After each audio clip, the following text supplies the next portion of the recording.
Latest news updates కోసం ఇప్పుడే download చేసుకోండి media effects app. Welcome to media effects. ముఖం కడుక్కొని రా అంటే కొంతమంది బకెట్ నీళ్లు వాడుతారు. చేతులు శుభ్రంగా కడుక్కో అంటే అర బకెట్ ఖర్చు అవుతుంది. స్నానం చెయ్యి అంటే 2-3 బకెట్లు ఖర్చు అవుతాయి. ఇంతటి నీటి వృధా చూసి తట్టుకోలేని వారు నీటి గురించి తెలుసుకోవాలి. మనకు H2O అనేది నీరు అని తెలుసు.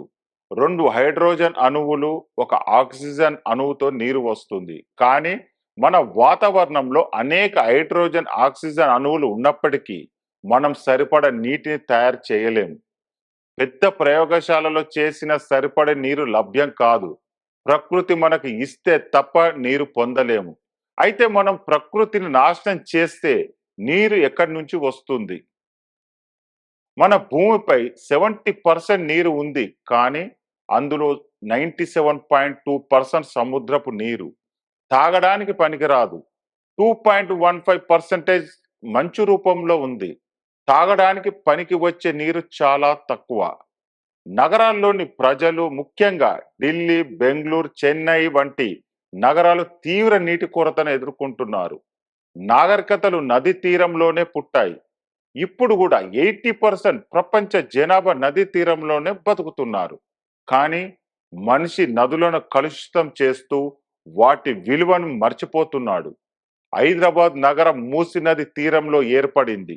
ఇప్పుడు ఆ నదిలో తాగునీరు లేదు. హుస్సేన్ సాగర్ ఒకప్పుడు నీటి అవసరాలు తీర్చేది, కానీ ఇప్పుడు ఎవరు అక్కడ నీరు త్రాగలేరు. ఒక అధ్యయనం ప్రకారం 2050 నాటికి 3061 రివర్ బేసిన్లలో నీరు తాగడానికి పనికిరాదని వెల్లడించింది. ఇది మనిషి నిర్లక్ష్యానికి చూపుతుంది. పండుగలప్పుడు స్నానం చేయడానికి నదులకు వెళ్ళి సబ్బులు, షాంపూలు ఉపయోగించి నదులను కలుషితం చేస్తున్నారు. ఆఫ్రికా వంటి దేశాల్లో నీటి నిల్వ అర్థమవుతుంది. కరువు సమయంలో మురికి నీటిని తాగాల్సి వస్తుంది.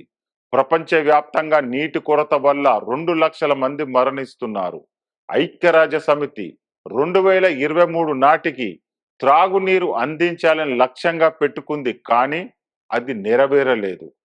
భారతదేశంలో నీటి అవసరాలు రెట్టింపు కాబోతున్నాయి. నీటి కొరత దేశ జీడిపిలో 6% తగ్గుదలకు కారణమవుతుంది. ఐక్యరాజ్య సమితి 2050 నాటికి భారతదేశంలో తీవ్ర నీటి కొరత ఉంటుందని హెచ్చరించింది. 2025 నాటికి 1.8 బిలియన్ల మంది తీవ్రమైన నీటి కొరతను ఎదుర్కోబోతున్నారు. ప్రపంచంలోని అతిపెద్ద నగరాలు నీటి సమస్యలను ఎదుర్కొంటున్నాయి. ప్రతి 4 నగరాలలో ఒకటి నీటి ఎద్దడిని ఎదుర్కొంటుంది. ఆసియాలో 80% ప్రజలు నీటి సమస్యను ఎదుర్కొంటున్నారు. భవిష్యత్తులో యుద్ధాలు నీటి కోసమే జరగవచ్చు. రాష్ట్రాల మధ్య, దేశాల మధ్య కూడా నీటి వివాదాలు ఉన్నాయి. నదీ జలాల వివాదాలు నీటి విలువను చెప్పకనే చెబుతున్నాయి. నీటి సంరక్షణ చాలా ముఖ్యమని ఇప్పుడు ఆలోచించాలి. ప్రతి చుక్క నీటిని ఆదా చేయాలి.